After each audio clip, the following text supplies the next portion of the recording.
আন্দোলন, সংগ্রাম, বৈষম্য, গণহত্যা, অগ্নিসংযোগ আর নিরাপত্তাহীনতা। উদ্দেশ্য শান্তিপূর্ণ নতুন এক জাতি গঠন। ক্ষুধা দারিদ্র্যমুক্ত জনগণের ভাত ও ভোটের ন্যায্য অধিকার পুনঃপ্রতিষ্ঠা। অর্থনৈতিক মুক্তি ও সামাজিক অবক্ষয় রোধ করে একটি স্বনির্ভর সুন্দর শান্তিময় জাতি গঠনের এক মহা উদ্দেশ্য কি সফল হবে? প্রশ্ন থেকেই যায়, যে লাউ সেই কদু এমন যেন না হয়। আমরা সাধারণ মানুষ, শান্তিকামী, খেটে খাওয়া মানুষ, আমরা শান্তি চাই।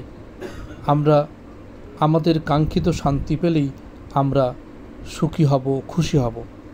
আমরা আশাবাদী, তবে আমাদের সকল স্তরের মানুষকে যার যার স্থান থেকে এগিয়ে আসতে হবে। আমাদেরকে শোধরাতে হবে। আমাদেরকে নতুন জাতি গঠনে, নতুন দেশ গঠনে যার যার জায়গা থেকে এগিয়ে আসতে হবে। আমাদেরকে বৈষম্য বিরোধী এক সমাজ গঠনে বিশেষ ভূমিকা রাখতে হবে। কিন্তু 5ই অগাস্টের পর থেকে আমরা সেরকম কোনো নতুন সূর্য উদয়ের সম্ভাবনা অনেক ক্ষেত্রেই দেখছি না।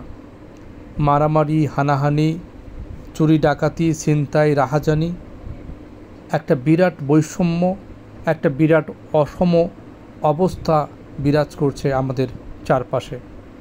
গ্রামে গঞ্জে, শহরে, বন্দরে, রাস্তাঘাটে আমরা একটা অনিশ্চয়তা অনুভব করছি। কবে দূর হবে এই অনিশ্চয়তা? কবে জাতি ঘরে ফিরে যাবে শান্তিতে? কবে গ্রামের মানুষেরা ঘরের দুয়ার খুলে ঘুমোতে পারবে? কবে মানুষ আতঙ্কে থাকবে না তার ছেলেকে রাস্তায় দিয়ে, তার মেয়েকে স্কুল কলেজে দিয়ে? সেই সম্ভাবনা হয়তো ধূরাশায়ী থেকে যাবে, হয়তো আধুরাই থেকে যাবে মানুষের মনের, মানুষের প্রাণের সেই আকুতি। আমরা সবাই মিলে আমাদের যার যার অবস্থান থেকে যেটুকু আমরা করতে পারি আমরা নিজেদেরকে পরিবর্তন করি, বদলে ফেলি আমাদের নিজেদেরকে। আর এভাবেই একটি পরিবার, একটি সমাজ, একটি দেশ অবশ্যই ভালোর দিকে এগিয়ে যাবে ইনশাআল্লাহ। আমরা সবাই একটি সুন্দর বাংলাদেশের অপেক্ষায়।